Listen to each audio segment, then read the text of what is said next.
Have you ever bought a highly anticipated piece of technology like, say, a brand new smartphone or a next-generation gaming console, only to bring it home, unbox it, and realize the software hasn't completely caught up to the hardware? Oh, absolutely. It's the classic early adopter trap. You're holding this marvel of engineering, but the OS stutters. Right, the apps crash, Yeah. and you're just left wondering why you paid a premium for the future when you're clearly still stuck in the past. It's a terrible feeling. It really is. Well, today we are going to explore the granddaddy of that exact frustration.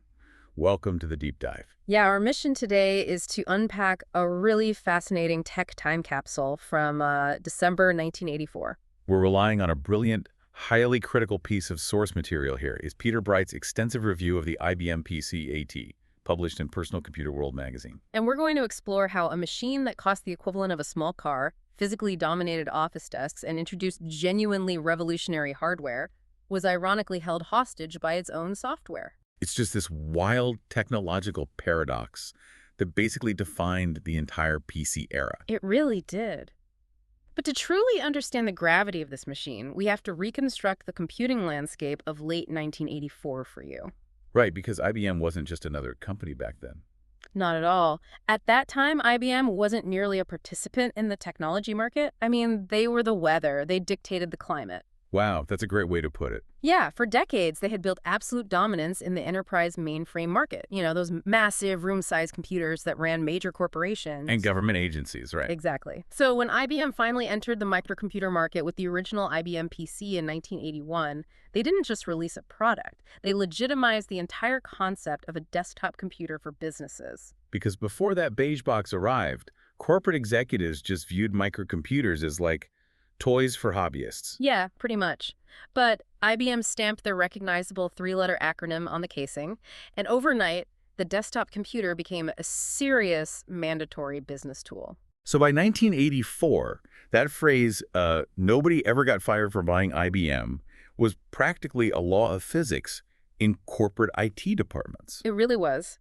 Which sets up the reviewer, Peter Bright, with an incredibly cynical but, totally realistic premise for his article. Right. He opens by calling his own piece a hiding-to-nothing review. Yeah, because he's operating under the assumption that a massive chunk of the audience is going to buy this new computer, regardless of what he writes. Purely because of the logo on the front. Exactly. And the technical power users who actually care about the specifications, well, they're going to figure out its flaws on their own.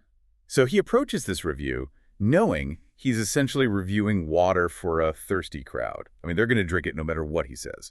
But that market invincibility makes critical analysis even more vital, right? Oh, totally. Just because a corporation is dominant doesn't mean their latest engineering effort should escape scrutiny. And Bright recognizes that the IBM PC AT, which, by the way, stands for Advanced Technology, represents a massive capital expenditure. It's a huge investment for any business. Right. So he takes on the responsibility of dissecting it, not just as a piece of electronics, but as a corporate statement of intent. And that statement begins the moment you look at the machine, before you even power it on. Let's visualize the physical presence of this machine for you, because it's quite something. Yeah, it makes a profound statement about how IBM viewed the workplace. With the original PC, IBM essentially won the prize for putting the lowest technical specifications into the biggest possible box. True. And the AT manages to pack significantly more power into a case that is only slightly larger. But make no mistake, it is a behemoth. It utilizes this three-box design. You've got the giant system unit housing the internals, a heavy CRT monitor perched precariously on top, and a separate keyboard. And is finished in that iconic institutional mixture of gray and cream. Oh, yeah. Bright actually jokes that putting an AT on your desk is the most effective way to hide yourself from the rest of the office. It acts as a literal physical barricade between you and your coworkers. I mean, the sheer weight and footprint completely dominated standard office furniture of the era. It sounds awful for office culture. Did IBM try to fix that? Actually, they did seem to recognize the spatial problem. They thoughtfully offered a floor-mounting stand as an optional extra. Oh, so you could get it off the desk. Exactly. The idea was that you could turn the massive system unit on its side, place it on the floor, and reclaim your workspace, leaving only the monitor and keyboard visible. But wait, if you drop this incredibly expensive machine on the floor and turn it on its side, you run into a huge branding crisis. You really do. You simply can't have office visitors thinking you purchased a generic, inexpensive clone computer, right? And IBM engineered a specific solution for that exact vanity. Bright points out this hilarious detail. The IBM badge on the front panel of the AT is a spring-loaded swiveling mechanism. You have got to be kidding me. A swiveling badge. I'm completely serious. If you utilize the floor stand and place the unit on its side, you can manually push and rotate the badge 90 degrees. So that the IBM logo remains perfectly upright and legible? That's unbelievable. Bright quips that IBM must have employed an entire engineering department specifically to design useless appendages. It's incredible. You are paying thousands of pounds, and significant engineering resources were devoted to ensuring the corporate branding remains legible, regardless of orientation. And the useless appendages don't stop at the swiveling badge either. Right. Bright highlights the back of the machine, which features 4 strips of Velcro. Yeah, their sole purpose, to hold an optional plastic blanking plate in place. A Velcro plate that serves no functional, electrical, or structural purpose whatsoever. None at all. It exists entirely to cover up a few type approval badges and some exposed screws, just to make the rear of the machine look slightly more aesthetically pleasing. Bright dismisses it completely, noting that it looks pretty out of the box, but, I mean, a Velcro-attached piece of plastic is guaranteed to fall off and get lost in a busy office within weeks. It's inevitable. That aesthetic focus highlights a fascinating corporate vanity. IBM was obsessed with the presentation of dominance. But when we transition from the cosmetic features to the functional physical features, specifically the security mechanisms, that illusion of unassailable dominance starts to reveal some glaring structural cracks. Oh, absolutely. The AT was heavily marketed toward enterprise businesses, which meant it needed to project an aura of enterprise-level security. Right, so right on the front panel, prominently displayed, is a tubular mechanical key lock. Yeah, the manual explains that turning this key physically disables keyboard input. The intention is clear: a system manager or a user could secure their terminal before walking away. Which would prevent unauthorized personnel from walking up to the desk and accessing sensitive files or messing with the system configuration. The intention is sound, but the execution exposes a massive architectural oversight. Okay, what did they miss? Well, Bright discovers that the mechanical key lock only disables the primary keyboard that is physically plugged directly into the main system unit. Wait, but wasn't the AT designed to function as a network hub? Exactly. And the front panel lock does absolutely nothing to disable input from any remote terminals that might be connected to the machine via serial ports. So imagine you buy a state-of-the-art bank vault. You put your most sensitive corporate data inside, you lock the massive steel door in the front, take the key with you, and completely forget that you left the drive-through window on the side of the building wide open and unmonitored. That's spot on. The lock is essentially security theater. If the system is networked into a multi-user environment, the physical lock on the box only stops the person standing directly in front of the machine. Anyone accessing the system remotely has full, unhindered access. Yeah. But Bright, acting as a thorough and, honestly, somewhat mischievous reviewer, decides to test the physical robustness of the lock itself. He wants to know if the primary defense is actually secure. I love this part. This leads to one of my favorite anecdotes in the entire review. It's so good. Bright spends a happy 10 minutes attempting a high-tech heist to bypass IBM's security system and his master lockpicking tool. The plastic top of a standard office pen. Yes. He theorizes that he can just slide the main cover off the computer case, locate the internal microswitch that the lock cylinder interacts with, and use the pen top to wedge that switch into the unlocked position. Effectively bypassing the need for a key entirely. It's a brilliant tactile approach to hacking. It really is. In 1984, security wasn't just lines of code. It was physical, mechanical engineering. He attempts to defeat the system by simply opening the chassis and tricking the internal sensor. But IBM's engineers actually outsmarted him through a mechanical quirk. They did. Bright quickly realizes that his grand pen top heist is impossible. You physically cannot slide the main cover off the machine if the lock has been activated. Because the cylindrical locking mechanism has a physical cam that blocks the case from sliding backward. Exactly. So he is forced to admit defeat, pack up his plastic pen top, and go back to the drawing board. That's hilarious. But, you know, that tactile, mechanical nature of 1980s computing extended far beyond the security locks. It defined the entire user experience, particularly when it came to the environmental impact of the machine. Right, because the sheer power required to run the AT necessitated a massive power supply unit. Yeah, it dominated the rear right-hand corner of the internal chassis, and a massive power supply generates a massive amount of heat. Which brings us to the cooling system. The cooling fan. Hmm. Now, IBM proudly claimed that the AT featured a smart, temperature-controlled fan. They integrated a component called a thermistor into the power supply. For those listening who might not know, what exactly is a thermistor? Well, a thermistor is a fascinating piece of analog electronics. It's essentially a resistor made from semiconductor materials whose electrical resistance changes drastically in response to temperature. In a negative temperature coefficient thermistor, which is common in cooling circuits, as the ambient heat rises, the resistance drops. Oh, I see. Which then allows more current to flow to the fan motor. Precisely. The theoretical design is highly logical. When you first turn the machine on, the internal components are cool, the thermistor restricts the current, and the fan spins slowly. Keeping the office environment nice and quiet. Right. But as you push the processor and the massive hard drive, the temperature inside the case climbs, the thermistor's resistance drops, and the fan spins up to pull more air through the chassis. So it's designed specifically to cut down on unnecessary droning office noise. Yeah, that was the goal. Yet, despite this elegant analog engineering, the practical reality fell entirely flat. Bright is completely exasperated by the noise level, isn't he? He really is. He flatly states in the review, it doesn't work, it's still noisy. How does a company with the virtually unlimited research and development resources of IBM engineer a temperature-controlled fan that fundamentally fails at its primary objective? We have to look at the physical realities of what that 192-watt power supply was actually trying to keep cool. There are really two technical explanations for the fan's behavior here. Okay, what's the first one? The first is that IBM's engineers calibrated the thermistor far too conservatively.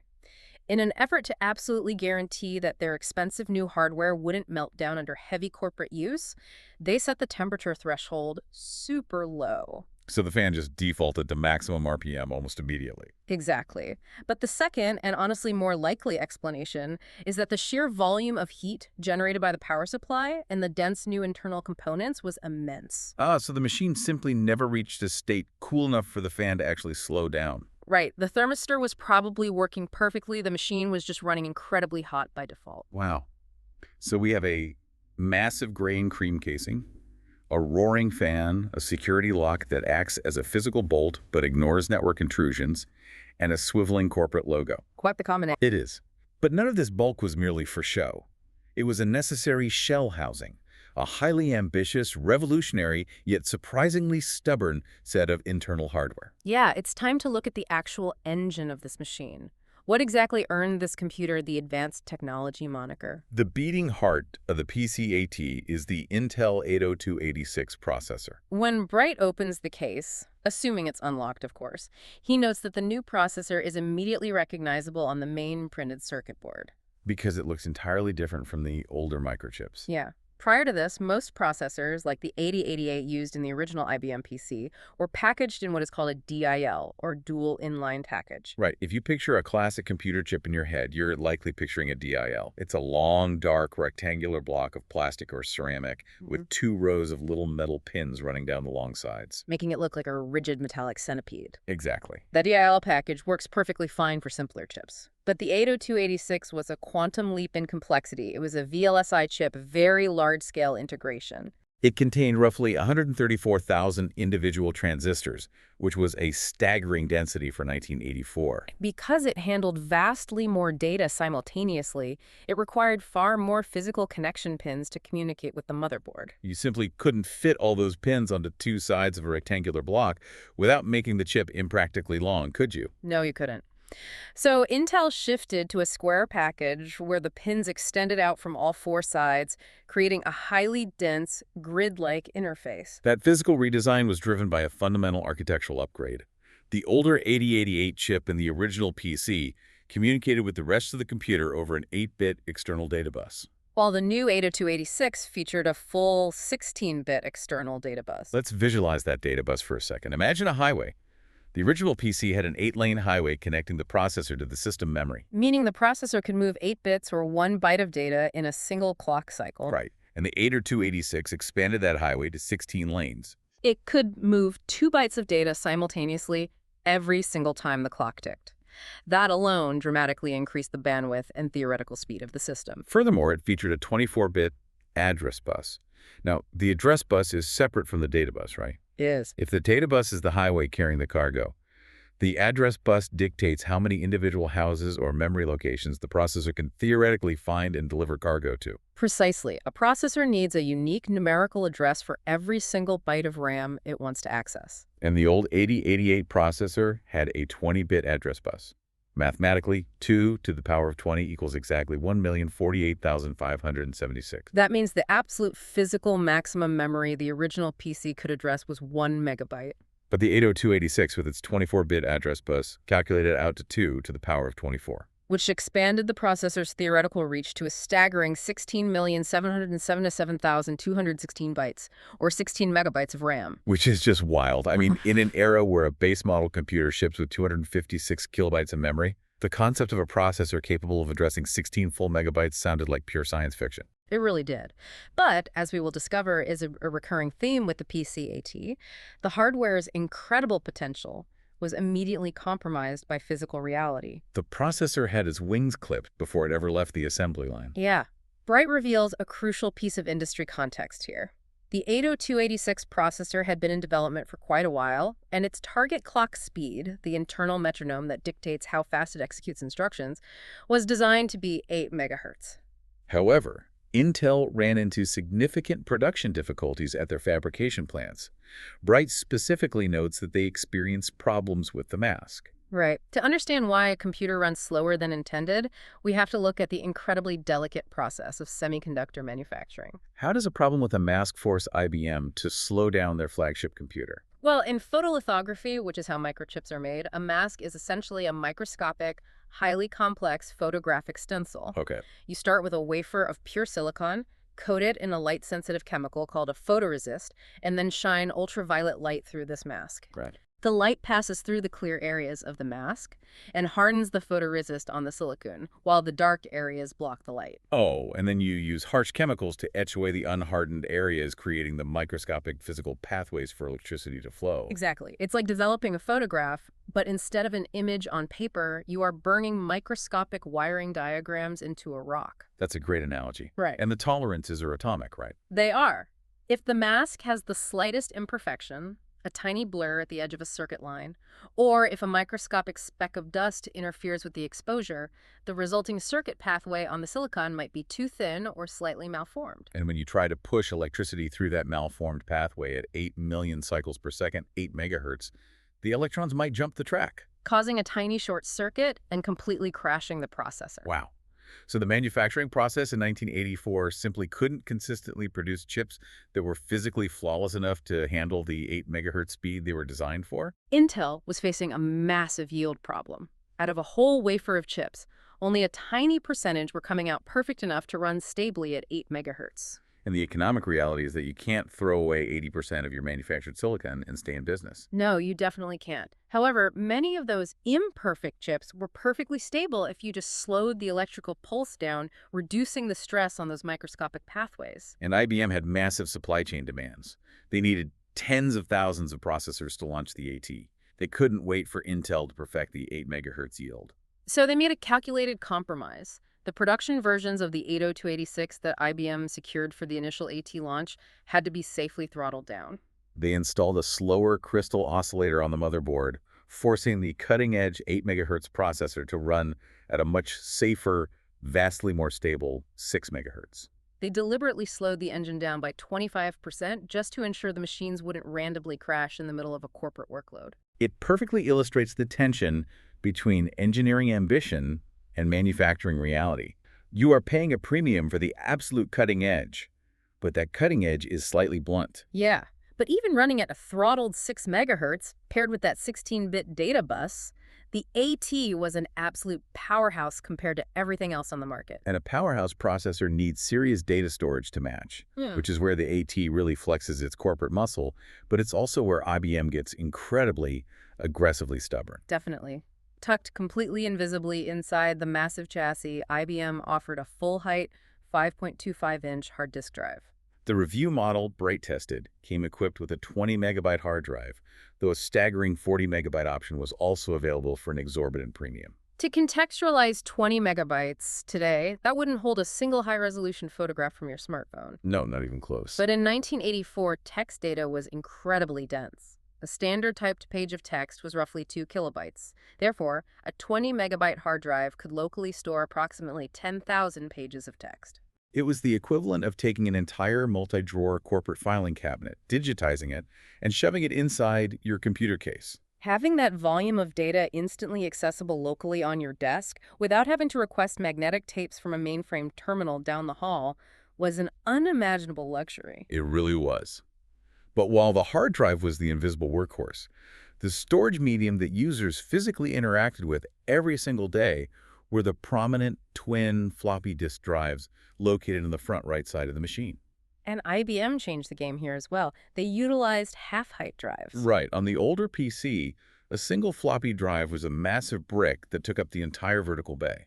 By using half-height mechanisms, IBM could stack 2 completely independent drives in the space that used to hold just one. The bottom drive was usually configured as a standard 360 kilobyte drive, specifically marked with a small embossed star on the plastic casing, to indicate to the user that it was strictly compatible with the older PC disk format. But the true star of the show was the top drive, the brand new, highly publicized 1.2 megabyte high-capacity floppy drive. Storing 1.2 megabytes on a single, flimsy piece of magnetic plastic was a massive leap. Bright points out in the review that the only other mainstream microcomputer he could recall offering that kind of capacity was a machine called the Sirius.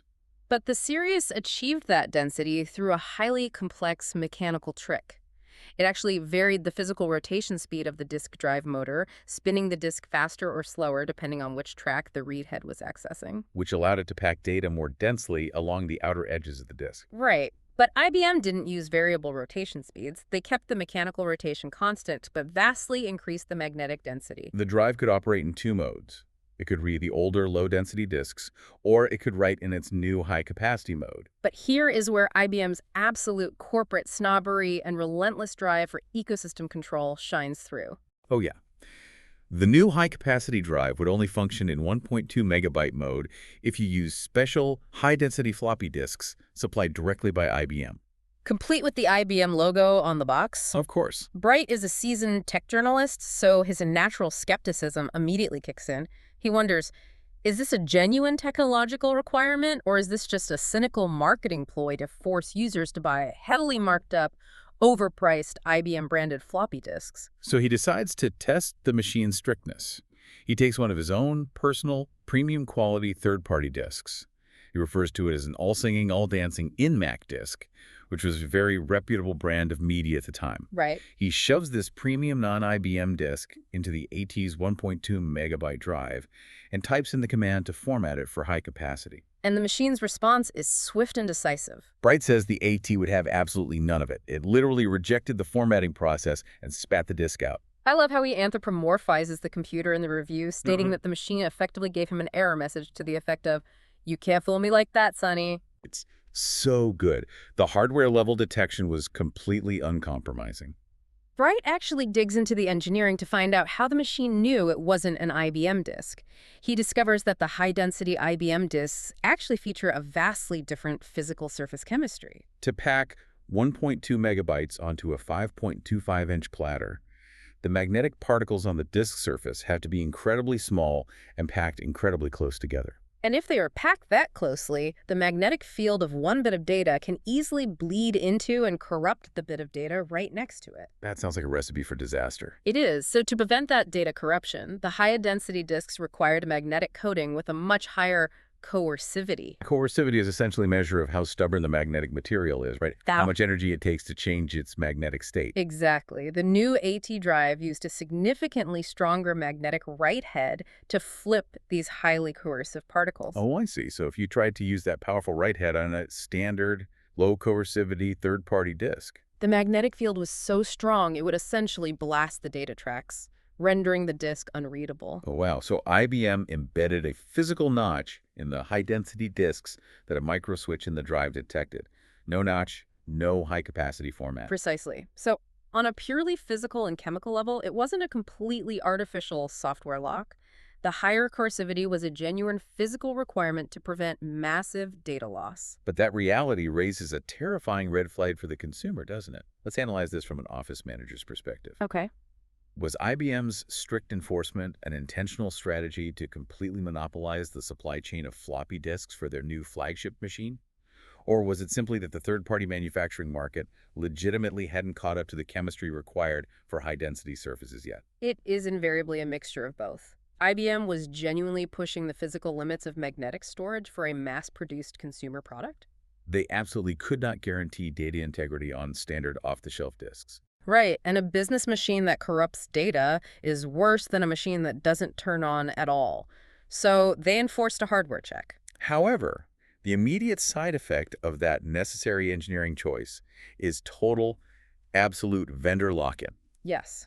Bright points out the terrifying reality. He couldn't find a single person at IBM who could confirm if these special high coercivity disks would ever be available from anyone other than IBM. Which means your entire corporate data storage workflow is completely at the mercy of a single vendor's whim and supply chain. That's a huge risk. It reminds me of the modern frustration of buying a high-end luxury coffee maker.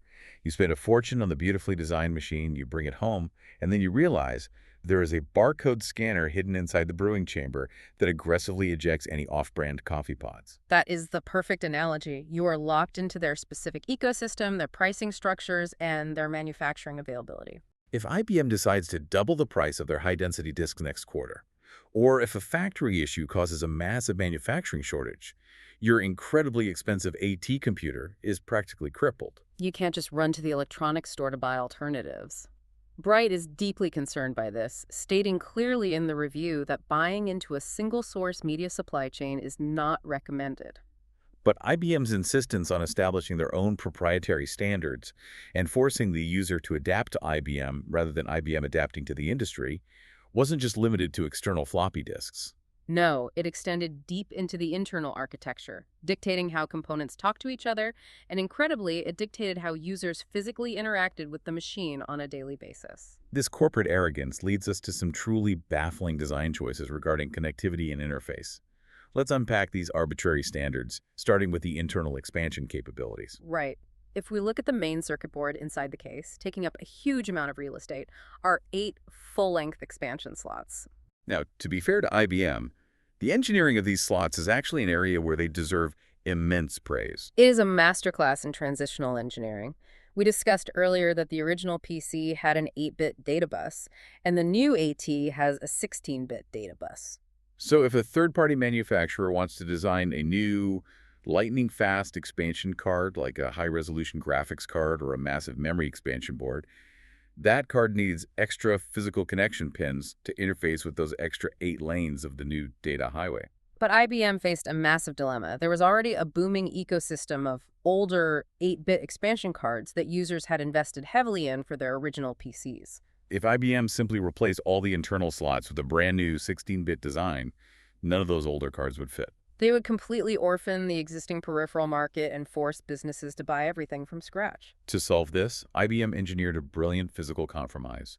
They designed the expansion cage so that each slot location actually features 2 distinct sockets placed sequentially on the board. Right. The front socket is a standard 8-bit PC-compatible connector. If you take an old card from an original PC, it slides perfectly into that front socket and works exactly as it always did, albeit at the slower 8-bit speed. But directly in line behind that standard socket, IBM added a secondary 36-way socket. So if you purchase a brand new AT-specific 16-bit expansion card, the physical connection edge of the card is stepped. Oh, that's clever. The front part slides into the standard 8-bit socket to grab power and basic data, and the extended rear part slides seamlessly into the new 36-way socket to access the extra data and address lines required for high-speed operation. It allowed the AT to accept older, slower cards flawlessly while being fully primed for the new custom-designed high-speed ecosystem. It was an incredibly elegant solution for forward and backward compatibility. It was an engineering triumph. But immediately adjacent to those brilliant, accommodating expansion slots, you find the serial ports. Oh boy. And here, the spirit of compatibility vanishes entirely. Completely vanishes. The review machine came equipped with two combination serial and parallel printer expansion cards. For connecting a standard parallel printer, IBM utilized the universally accepted 25-pin D-subminiature connector. That makes perfect sense. You plug in your Epson printer, and it just works. But for the RS-232 serial line, which was the vital lifeline you would use for connecting external modems, mice, or those remote terminal screens we discussed earlier, IBM made a deeply frustrating, arbitrary change. The entire computing industry had standardized on a specific 25-pin connector for RS-232 serial communication. Every modem on the market used a 25-pin cable. But IBM decided to ditch the standard and implement a tiny proprietary 9-pin version on the back of the AT. Bright is visibly exasperated by this in his writing. He notes a historical pattern. Whenever IBM comes across a piece of connectivity that the entire rest of the world uses as a standard, they seem to go out of their way to change it. They did it with the parallel port pinouts on the original PC, and now they're doing it with the physical serial port connector on the AT. What possible reason could there be to use a 9-way connector when the entire global ecosystem of serial devices is expecting 25 pins? To understand the why, we have to look at both the technical reality and the corporate strategy. Technically, an RS-232 serial connection doesn't actually need all 25 pins for basic asynchronous communication. Oh, really? Yeah. At its most fundamental level, a serial port only needs 3 pins. One to transmit data, one to receive data, and a common electrical ground. Okay, that makes sense. Add in a few extra pins for hardware handshaking signals that tell the modem, I'm ready to send, or I'm clear to receive, and you can run a fully functional serial connection on just 9 pins. So what were the other 16 pins for? The other 16 pins in the standard 25-pin connector were mostly reserved for secondary channels and synchronous communication protocols that average PC users almost never utilize. So by stripping away the 16 unused pins, IBM's engineers saved valuable physical real estate on the metal backplate of the expansion card. Exactly. It allowed them to fit both the massive 25-pin parallel printer port and the smaller 9-pin serial port onto a single expansion bracket. However, the technical justification masks a ruthless business tactic. IBM knew perfectly well that every modem currently sitting on a corporate desk had a 25-pin cable attached to it. Yep. By arbitrarily changing the connector on the computer, IBM instantly created an incompatibility problem that only they could solve. They force you into the dongle era. To connect your existing equipment to your brand new computer, you're forced to go back to IBM and purchase a custom, overpriced 9-pin to 25-pin adapter cable. They dictated the physical standard, knowing the market would be forced to bend to their will. It is incredibly frustrating for the end user who just wants to plug in their modem and get to work, but it is a highly effective way to extract more revenue from accessories. Speaking of frustrating the end user's daily workflow, we have to talk about the keyboard, because the story of the AT keyboard is essentially a Shakespearean tragedy played out in 2 acts. The keyboard is arguably the most critical component of the entire system. It is the physical interface where the human brain translates thought into digital action. If the keyboard is flawed, the entire computing experience is ruined. Now, the keyboard that shipped with the original IBM PC had fantastic mechanical key switches. They were loud, clicky, and felt incredibly solid. But the physical layout of those keys evoked incredibly strong, highly polarized reactions. Bright notes that you either fiercely loved it or you absolutely hated it, with very little middle ground. The primary complaints against the original PC keyboard were ergonomic disasters. The return key, what we now call the enter key, was ridiculously small, often no larger than a standard letter key. And the shift keys were similarly tiny. For a touch typist who relies on muscle memory to hit those crucial edge keys without looking down, the original layout was a nightmare of constant mistyping. So Act 1 of our tragedy is the redemption. IBM actually listened to the visceral criticisms of the user base. They brought their engineers in and systematically fixed almost every major flaw for the new AT keyboard. They redesigned the return key, making it massive. Bright joyfully reports that it is so large that anyone could find it. They also significantly enlarged both shift keys. They also addressed the spatial ergonomics. On the original keyboard, all the keys were crammed together in a single continuous block. On the AT keyboard, IBM added physical, tactile gaps. They separated the function keys from the main typing area with a small space, and they added a gap between the main typing area and the numeric keypad on the right. That spatial separation is crucial for muscle memory. You need those dead zones to orient your hands by touch. If you feel a gap, you know exactly where your fingers are without having to break your concentration and look down at your hands. And perhaps the most celebrated improvement, IBM finally added LED indicator lights for the caps lock, num lock, and scroll lock keys. Which was huge. On the original PC, you simply had to press the key and guess what mode the computer was in, leading to countless moments of frustration when a user typed an entire paragraph in capital letters by accident. Bright is absolutely enamored with these improvements. He states that the mechanical feel of the keys is firm, sharp, and beautifully positive. He rates the AT keyboard as a vast improvement, officially declaring it his favorite keyboard ever supplied with any microcomputer. It sounds like a total victory. Yeah. But then we inevitably arrive at Act 2, the tragedy. Yeah. Despite all the ergonomic research, despite listening to user feedback regarding the shift and return keys, IBM made one single catastrophic layout decision that completely boggles the mind of anyone who used software in the 1980s. They relocated the escape key. They really did. I need you to put yourself in the shoes of a financial analyst or an office worker in 1984. You're spending your entire 8-hour workday staring at a green phosphor screen, utilizing terminal applications, or more likely, you're living inside Lotus 123. Lotus 123 was the undisputed killer app of the era. It was the immensely powerful spreadsheet program that practically justified the astronomical cost of buying a PC for a business. The user interface of Lotus 123 was driven entirely by nested keyboard commands. You would press the slash key to bring up the main menu at the top of the screen, and then press letters to navigate deep into submenus. Like W for worksheet, G for global, F for format. It was a labyrinth of keystrokes. And if you made a mistake, if you pressed the wrong letter and found yourself in the wrong menu, you had one lifeline, the escape key. It was your bailout button, your panic button. It functioned as the universal go back one step command. Because it was used constantly, hundreds of times a day, the escape key universally lived in the top left corner of the keyboard, easily reachable by extending the pinky finger of your left hand. It was an ingrained reflex. So where did IBM put this critical, heavily utilized key on the new AT keyboard? They completely removed it from the left side of the board. They moved it all the way across the entire keyboard and buried it inside the numeric keypad cluster on the far right-hand side. The ergonomic violence of this decision is hard to overstate. I am deeply empathizing with the listener from 1984 who just spent thousands of pounds on this machine. Imagine the deeply ingrained muscle memory of a Lotus 123 power user. You are flying through a massive financial model, your eyes glued to the screen. You make a tiny mistake in a formula command. Your left hand automatically, instinctively reaches up to the top left corner to tap escape and cancel the action. But instead of hitting escape, your finger hits nothing. Or worse, it strikes the tilde key, inserting a random character into your spreadsheet. Shatters your workflow instantly. You have to stop your train of thought, physically break your gaze away from the monitor, look down at the keyboard, move your entire right hand completely off the home row, navigate over to a dense cluster of numbers. Visually hunt for the relocated escape key, press it, and then completely reorient your hands to start typing again. Why on earth would IBM move the most heavily used functional bailout key into a cluster of numbers on the opposite side of the board? Were their hardware engineers entirely isolated from the reality of how software was actually evolving in the wild? It is highly likely that this disastrous relocation was an oversight driven entirely by aesthetic layout design rather than functional ergonomic testing with current market-leading software. You think they just wanted to look pretty?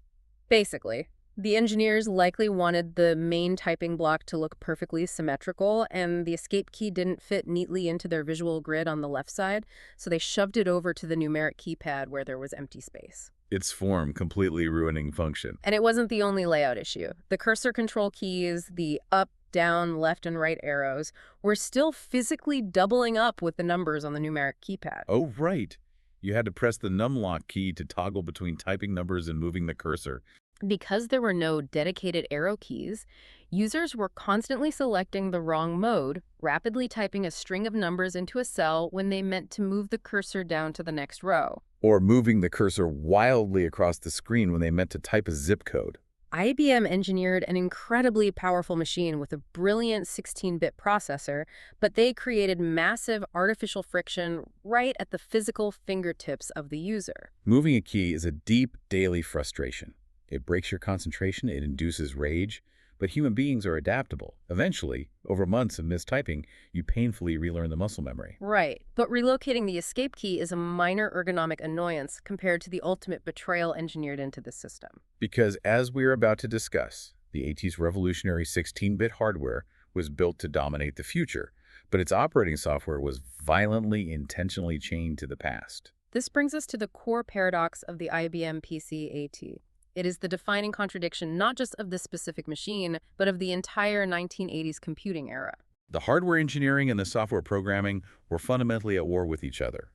To truly grasp the magnitude of this betrayal, we have to lay out the true financial cost. Yeah, I want the listener to understand the absolute stakes of this purchase. The magazine quotes the expanded model of the AT, that is the version equipped with 512 kilobytes of RAM and the 20 megabyte hard disk, at $4,281. Now, £4,000 in 1984 is a massive sum, but we need to adjust that for inflation to feel the true impact. In 2026 economic terms, that translates to approximately £17,850. Almost £18,000 for a desktop computer. Even if you opted for the absolute stripped-down base model, which only had 256 kilobytes of RAM and a single floppy drive with no hard disk at all, you were still paying the modern equivalent of over £12,000. This is not a casual purchase. You are buying a car. You are making a massive, multi-year capital expenditure for your business. And the justification for that staggering price tag is that you are getting the Intel 80286 processor. Now, we discussed earlier that this VLSI chip features a 24-bit address bus, giving it the theoretical mathematical ability to access 16 megabytes of RAM. But the processor didn't just access that memory in one simple way. It had distinct operational modes, didn't it?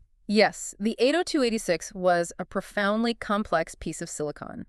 It operated in two fundamentally different modes. The first was called real mode, or compatibility mode. What happens in real mode? When the processor booted up in real mode, it essentially dumbed its entire architecture down. It intentionally crippled its own advanced features to perfectly emulate the older, slower 8088 processor from the original IBM PC. It did this purely so that older software wouldn't break when trying to run on the new machine. Exactly. Okay, backward compatibility is important, but you absolutely do not spend £18,000 just to emulate a 4-year-old outdated computer. No, you definitely don't. The entire point of buying the AT was the processor's second mode, protected mode. And what did protected mode do? When software instructed the 80286 to switch into protected mode, the chip unleashed its full potential. It unlocked an entirely new, extended set of processing instructions. It activated highly complex hardware-level memory management features that were specifically designed to allow multiple programs to run simultaneously without crashing into each other. True multitasking. And most importantly, protected mode is what actually utilized that 24-bit address bus, unlocking the ability to address the full 16 megabytes of memory. Now, the physical motherboard of the AT was incredibly robust. Using those brilliant 16-bit expansion slots we talked about, you could physically install up to 3 megabytes of highly expensive RAM chips directly into the machine. So you have a 18,000-pound computer that can physically hold 3 megabytes of memory, and you have a cutting-edge processor that is perfectly designed to address all 3 megabytes simultaneously with incredible efficiency. Provided it is running in protected mode. Exactly, provided it is running in protected mode. Which brings us to the devastating question. What operating system did IBM choose to ship in the box with this technological marvel? They shipped it with PC-DOS version 3.0. And what process mode does PC-DOS 3.0 utilize? PC-DOS 3.0 runs exclusively, entirely, and immutably in real mode. This is staggering. DOS 3.0 was not a next-generation operating system. It was merely a slightly updated, patched version of the old, single-user operating system designed for the original PC. It had absolutely no ability to instruct the 80286 processor to switch into protected mode. Therefore, by running DOS 3.0, the processor was permanently trapped, emulating the old 8088 chip. And because it was emulating the 8088 chip, it inherited the older chip's 20-bit address bus limitations. The absolute maximum memory DOS 3.0 could comprehend was 1 megabyte, but the reality was even worse. How could it be worse? When IBM originally designed the PC architecture in 1981, they took that 1 megabyte memory map and carved it up. They reserved the top 384 kilobytes specifically for the hardware things, the video card memory and the basic input-output system, the BIOS. Which meant the remaining memory space allocated for the user, for the operating system itself, for your applications, and for your data was strictly capped. It created a hard, unbreakable user memory limit of precisely 640 kilobytes. Think about the pure insanity of this paradox. You have just spent a fortune to physically expand your 8 to 3 full megabytes of RAM. You slide those expensive expansion cards into the slots. You boot up the machine. And DOS 3.0 looks at your 3 megabytes and says, sorry, I am architecturally incapable of seeing anything beyond 640K. Your programs get 640K and not a single byte more. What happens to the remaining 2.4 megabytes of expensive RAM you just paid for? Does it just sit there in the dark, completely useless? Essentially, yes. Because the operating system could not directly allocate that extended memory to your applications, the RAM was useless for running larger, more complex programs. You couldn't use it to load a bigger spreadsheet or run a more advanced word processor. Nope.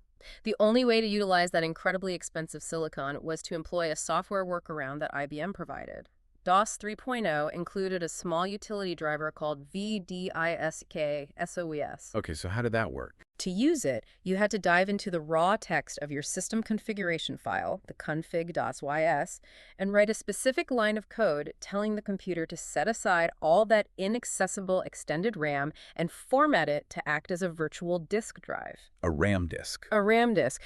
You are actively tricking the computer's operating system into believing that its own internal memory is just a really, really fast external floppy disk. Because it's RAM, the read and write access times are virtually instantaneous compared to a mechanical hard drive, because there are no spinning platters or moving magnetic heads. But it is entirely a workaround. You aren't utilizing the memory to fundamentally increase the computing power of the machine. You are just using it as a blazing fast temporary storage locker. And it is terrifyingly temporary. Because it is RAM, it requires constant electrical power to maintain the data. The absolute second you flip the power switch off or someone trips over the power cord, every single piece of data stored on that massive, fast RAM disk instantly evaporates into nothingness. It feels, frankly, insulting to the intelligence of the consumer. And adding insult to injury, let's look at how IBM communicated this operating system to the user. Oh, the manuals. Bright mentions in the review that the physical documentation supplied by IBM was generally of very high-quality, thick binders, heavy paper, crisp two-color printing. But then he looks at the actual content of the DOS 3.0 manual and asks, what is the world coming to when IBM documentation sprouts yellow cartoon birds saying how nice DOS 3 is? He is referring to the introductory sections of the manual. IBM included a naughty guide, a highly simplified, condescending beginner's tutorial designed to make the intimidating machine seem friendly. But consider the tonal disaster of this decision.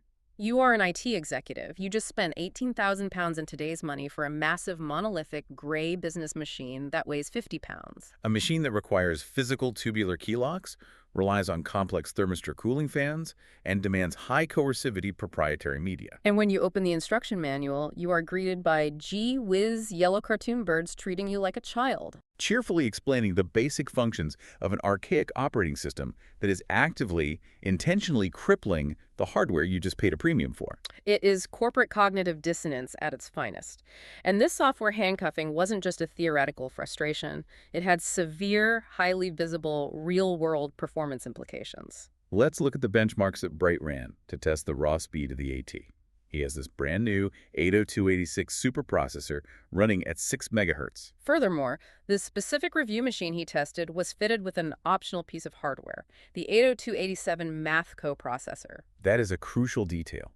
The 80287 is a completely separate, dedicated microchip that sits on the motherboard next to the main processor. Its entire existence is dedicated to performing floating-point arithmetic, highly complex mathematical calculations involving decimals. It is designed to relieve the main 80286 processor of that heavy mathematical burden, allowing the entire system to run vastly faster when doing intense computations. Having a Math coprocessor is a massive, tangible hardware advantage. So Bright sets up his benchmark tests. He decides to compare the 18,000 pounds AT against an Olivetti M24. Now, the Olivetti was a solid machine, but it ran on an older, significantly inferior 8086 processor, and crucially, it had absolutely no Math coprocessor installed whatsoever. On paper, this is a bloodbath. The AT should absolutely obliterate the Olivetti in any mathematical test. It shouldn't even be close. You would naturally assume so. But when Bright runs the tests and calculates the results, the AT only comes out fractionally faster. It barely edges out the older, inferior hardware. How is that physically possible? How does a machine with a 16-bit bus, an advanced processor, and a dedicated math chip fail to destroy an older computer? Once again, the hardware is betrayed by the software. Bright ran the benchmark tests using Basica, which was the version of the basic programming language supplied directly by IBM with the machine. Basica was written years earlier. It was an 8-bit program. It was completely oblivious to the 16-bit architecture of the 8286. It just ran the processor in emulation mode. But the truly fatal flaw was how Basica handled math. In modern computing, the operating system is smart enough to automatically route complex math to whatever hardware accelerator is available. In 1984, there was no such software intelligence.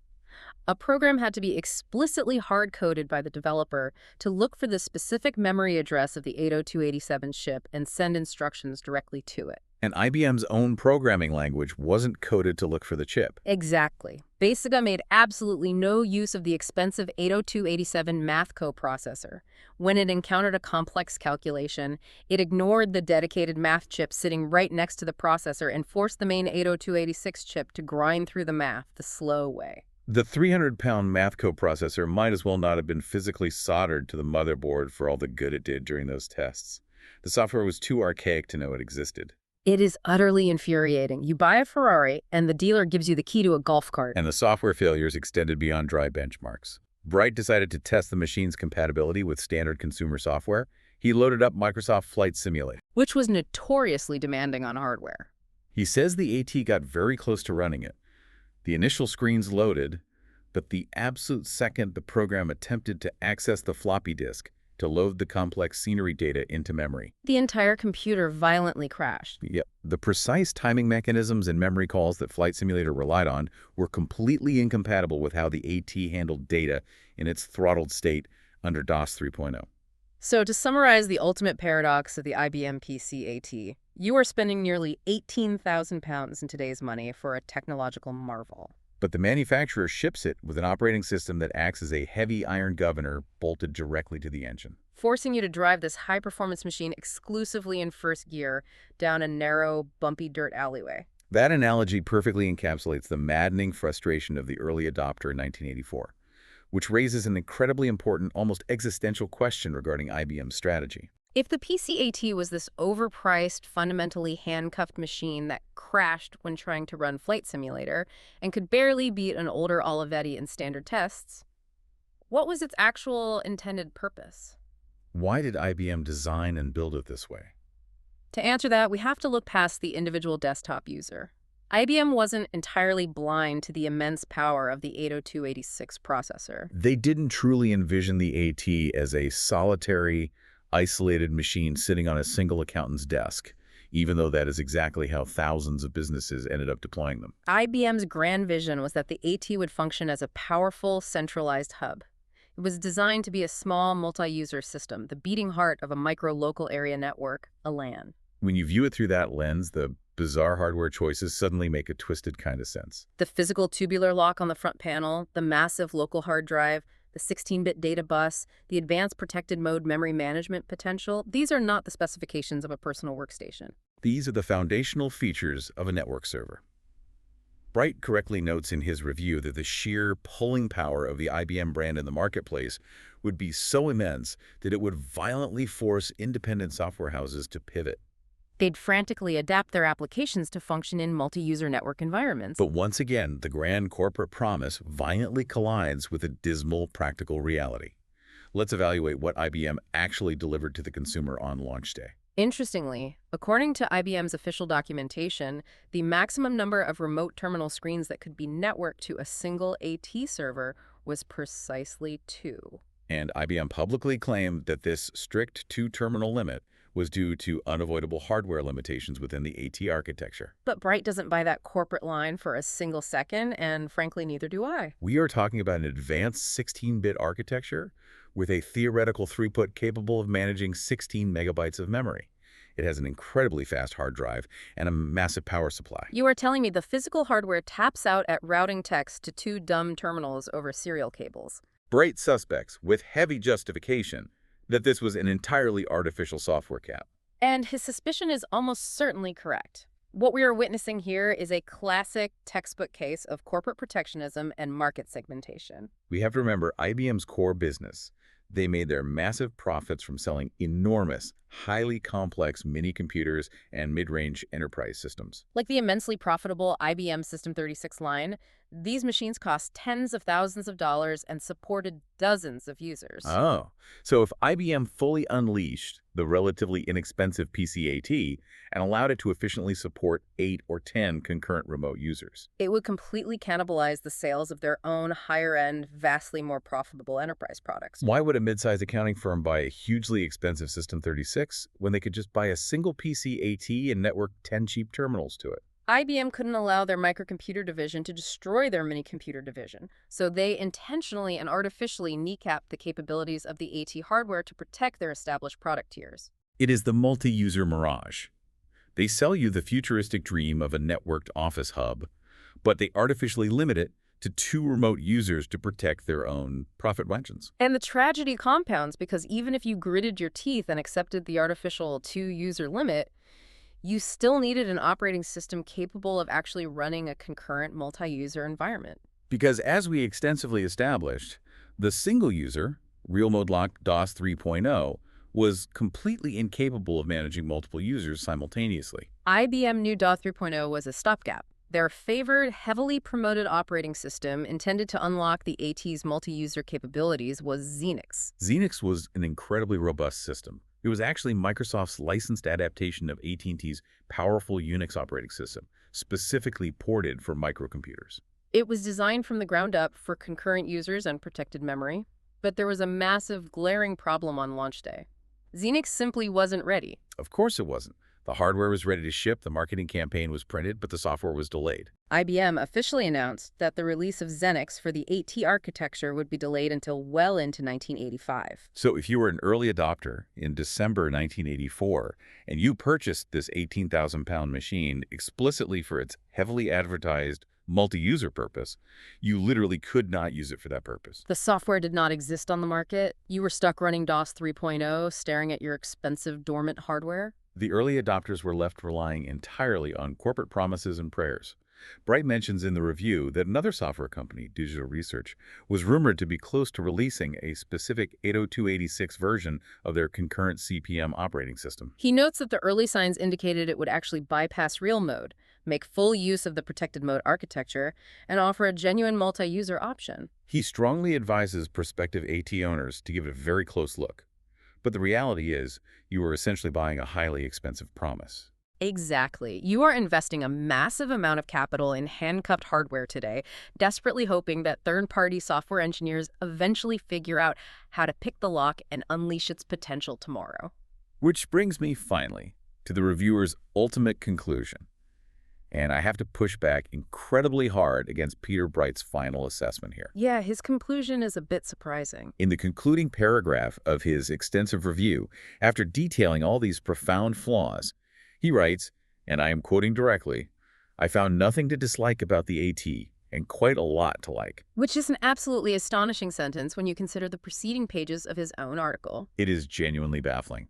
Let's review exactly what he just spent the entire article meticulously detailing for his readers. A massive, desk-dominating physical footprint that requires floor stands, a security key lock that is easily bypassed with a plastic pen but mechanically traps the outer casing. A useless, swiveling corporate logo. A thermistor-controlled cooling fan that entirely fails to be quiet. A proprietary 1.2 megabyte floppy drive that aggressively spits out premium third-party disks.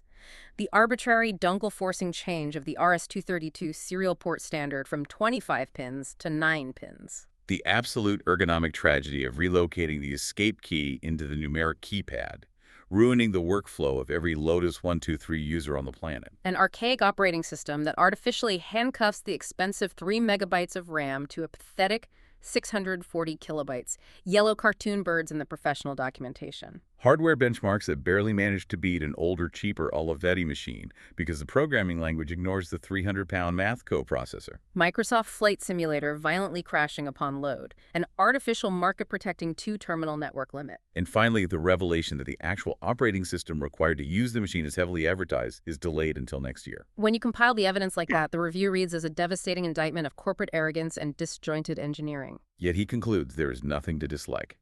I have to ask, was the IBM reality distortion field just that powerful in 1984? It really makes you wonder. Did the mere physical presence of those three blue letters on the casing blind even a hardened, cynical technical reviewer to the glaring, structural, deeply frustrating flaws of the product? That is a very fair, highly critical challenge of the source material. I think the answer requires us to synthesize all of these contradictory data points and look at the vastly broader historical picture of the computing industry at that exact moment. Okay, let's look at the bigger picture. Yes, the IBM reality distortion field was undeniably strong. The corporate aura of invincibility was real, but Bright wasn't entirely blinded by the logo. So why the positive conclusion? Because from a consumer perspective, it looks like a terrible deal. Bright knew that despite every single flaw you just listed, despite the restrictive software handcuffs, the absurd corporate protectionism, and the proprietary physical media, the IBM PC AT represented the indisputable new foundation of global computing.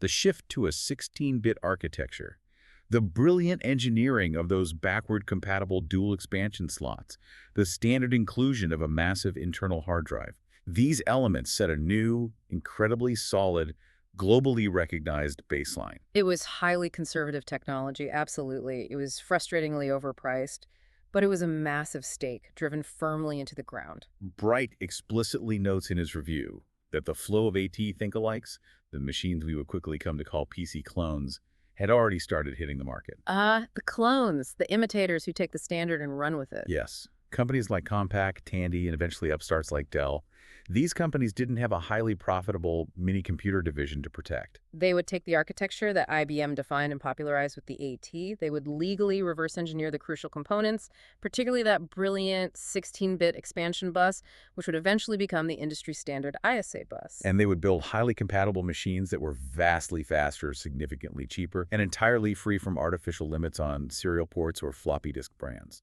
The true lasting legacy of the IBM PC AT isn't the beige physical machine itself. It is the massive, unstoppable global ecosystem it inadvertently spawned. It proved that even a severely compromised, heavily handcuffed IBM product was powerful enough to dictate the trajectory of the entire global computing industry for the next decade. So, to distill all of these complex threads into a cohesive takeaway for you, the IBM PC AT was a profound, multi-layered paradox. It demanded a massive physical and financial investment from the user, roughly £18,000 in today's money. Yet the brilliant 16-bit hardware housed inside was intentionally aggressively handcuffed by legacy software like DOS 3.0 and by corporate protectionism designed solely to save IBM's higher-end server market from cannibalization. They sold you a state-of-the-art Ferrari, but they bolted a heavy iron governor to the engine block and forced you to drive it exclusively on a dirt road. But the crucial historical point is that by simply existing, by establishing the standard, IBM effectively paved that 16-bit dirt road, which the agile, innovative clone manufacturers would very quickly pave over with smooth asphalt. The AT defined the physical and architectural parameters of everything that followed. It is a vital historical snapshot of the exact moment computing shifted gears, and it remains highly relevant today. Because the fundamental dynamic between engineering ambition and corporate control hasn't changed, we still witness this constant, frustrating tug-of-war. Brilliant hardware engineers build incredible, hyper-fast processors for our modern smartphones or our ultra-thin laptops, but the software ecosystems, the bloated operating systems, and the lockdown app stores often lag years behind, unable or unwilling to fully efficiently utilize that raw power. And we still constantly see major technology companies enforcing entirely artificial software-based limits on their devices purely to protect their expensive product tiers from being cannibalized by their cheaper base models. The restrictive corporate playbook that IBM utilized in 1984 is still actively, aggressively being run by the biggest tech monopolies in the world right now. Which leaves us with a final, highly provocative thought to ponder. We talked extensively about how the 640 kilobyte memory limit enforced by DOS 3.0 on the AT wasn't just a localized 1984 problem. Because of the absolute unyielding demand for backward compatibility in the PC market, that exact 640K memory barrier became a legendary hurdle. It created a massive, towering pile of technical debt that tormented software developers and restricted PC users for well over a decade. Entire industries were built around writing complex software managers just to trick the computer into utilizing memory slightly more efficiently above that 640K wall. It was a temporary legacy constraint that became a permanent architectural prison. So it really makes you wonder, look at the multi-thousand-dollar devices we are purchasing today. Look at the base model laptops shipping with artificially restricted RAM, or the smartphones with perfectly capable camera sensors locked behind software updates. What invisible 640K barriers are being quietly hard-coded into our modern operating systems right now, simply because software engineers are afraid, or more likely, corporately forbidden, to let go of the highly profitable constraints of the past? It is a slightly terrifying thought. The arbitrary technological constraints that we simply accept as normal, everyday reality today might just be the inescapable legacy software handcuffs of tomorrow. Exactly. Sometimes, even when you spend a fortune to buy the absolute newest, most advanced technology in the world, you realize the silicon hardware is perfectly capable of singing a beautiful, futuristic symphony. But the operating software is still just a chewed-up cassette tape, stubbornly holding the future hostage. And we are all still just blindly reaching out, trying to find the escape key.